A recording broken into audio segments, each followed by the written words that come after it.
1743. C'est dans une plantation sucrière de Saint-Domingue, riche colonie française d'Hispaniola, que naît l'esclave François Toussaint. Grâce à la bienveillance du propriétaire, le jeune noir échappe aux plus harassants travaux pour entrer au service personnel de son maître.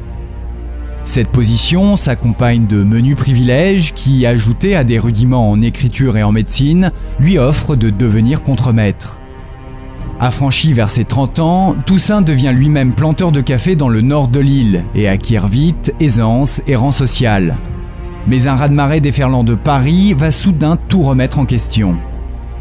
1791. La Révolution française souffle aussi sur les Antilles leur droit à la liberté et à l'égalité.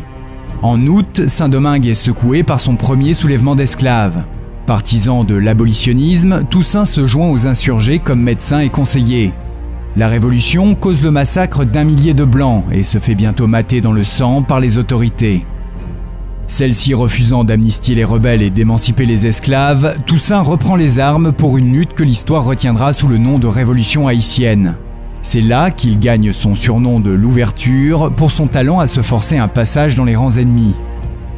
Mais en 1793, la guerre éclate entre France républicaine et Espagne monarchique, et le conflit s'étend à leur possession partagée d'Hispaniola.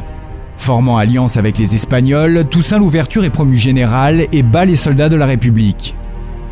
Porté par cette victoire militaire et politique, il forme le projet de devenir gouverneur de Saint-Domingue et d'y interdire l'exploitation des Noirs. Mais un nouveau bouleversement l'oblige à revoir sa stratégie. La Convention française vient en effet de voter l'abolition de l'esclavage. Toussaint fait alors le choix de rejoindre le camp français contre les Espagnols esclavagistes et s'empare manu militari du contrôle de Saint-Domingue en 1800.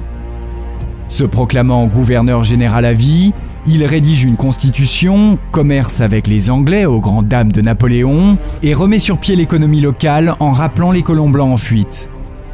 S'il exauce son vœu de supprimer l'esclavage, il organise en revanche dans les plantations le travail forcé de ces nouveaux affranchis. Ce sont ces velléités autonomistes et autocratiques qui finiront par déclencher les foudres napoléoniennes. En janvier 1802, 20 000 soldats débarquent de la métropole et prennent l'île d'assaut, forçant Toussaint Louverture à déposer les armes après 5 mois de féroces combats. Arrêté, Toussaint est déporté en France et incarcéré dans le fort de Joux dans le Jura. Maltraité, victime du froid, celui que l'on nomme le Spartacus noir meurt d'une pneumonie l'année suivante. En me renversant, on n'a abattu à Saint-Domingue que le tronc de l'arbre de la liberté. Mais il repoussera car ses racines sont profondes et nombreuses. Ces mots, prononcés lors de sa déportation, se révéleront prophétiques. En effet, les anciens compagnons de lutte de Toussaint Louverture s'insurgent à nouveau et parviennent à triompher du joug français. L'indépendance est finalement proclamée le 1er janvier 1804. Saint-Domingue devient alors Haïti, la première république noire libre du monde.